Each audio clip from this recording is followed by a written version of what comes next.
Hi, welcome back to my YouTube channel. ನಾನಿವತ್ತು ನಿಮಗೆ college ಆಫೀಸ್ಗೆ ಹೇಗೆ ಸಿಂಪಲ್ ಆಗಿ ರೆಡಿ ಆಗೋದು ಅಂತ ನಾನು ನಿಮಗೆ ತೋರಿಸ್ತಾ ಇದ್ದೀನಿ. ಫಸ್ಟ್ ನಾನು ಮೇಕಪ್ ಮಾಡ್ಕೊಳ್ಳೋಕ್ಕಿಂತ ಮುಂಚೆ ಸ್ಕಿನ್ ಕೇರ್ ಅಥವಾ ಸ್ಕಿನ್ ಪ್ರಿಪ್ರೇಷನ್ನ ಮಾಡ್ಕೋತಾ ಇದ್ದೀನಿ. ನಾನಿಲ್ಲಿ ಫಸ್ಟ್ ಟೋನರ್ ಆ್ಯಂಡ್ ಮಾಯ್ಶ್ಚರೈಸರ್ನ ಅಪ್ಲೈ ಮಾಡ್ತಾ ಇದ್ದೀನಿ. ನೆಕ್ಸ್ಟ್ ನಾನು ಯಾವುದೇ ರೀತಿಯ ಫೌಂಡೇಶನ್ ಕಾಂಪ್ಯಾಕ್ಟ್ನ ಯೂಸ್ ಮಾಡ್ತಾ ಇಲ್ಲ. ಇಲ್ಲಿ ನಾನು BB ಕ್ರೀಮ್ನ ಯೂಸ್ ಮಾಡಿ ಲಿಪ್ಸ್ಟಿಕ್ನ ಅಪ್ಲೈ ಮಾಡ್ತಾ ಇದ್ದೀನಿ.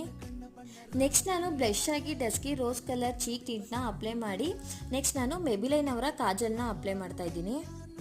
ಹಾಗೆ ನಾನಿಲ್ಲಿ ಶುಗರ್ ಪಾಪ್ ಅವರ ಮಸ್ಕರಾ ಆ್ಯಂಡ್ ಐಬ್ರೋ ಫಿಲ್ಲಿಂಗ್ ಮಾಡ್ಕೋತಾ ಇದ್ದೀನಿ. ನಾನು ಐಬ್ರೋ ಫಿಲ್ಲಿಂಗ್ ಮಾಡ್ಕೊಳ್ಳೋದೇ ಮರ್ತೋಗಿದೆ, ಸೊ ಲಾಸ್ಟಲ್ಲಿ ಮಾಡಿಕೊಂಡೆ.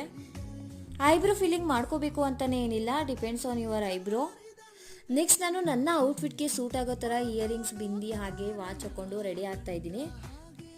ಐ ಹೋಪ್ ಈ ವಿಡಿಯೋ ನಿಮಗೆ ಹೆಲ್ಪ್ ಆಗುತ್ತೆ, ಇಷ್ಟ ಆಗುತ್ತೆ ಅನ್ಕೋತೀನಿ. ಕಾಲೇಜ್ ಆಫೀಸ್ಗೆ ರೆಡಿ ಆಗೋರು ಈ ಥರ ಸಿಂಪಲ್ಲಾಗಿ ರೆಡಿಯಾಗಿ ಹೋಗ್ಬೋದು.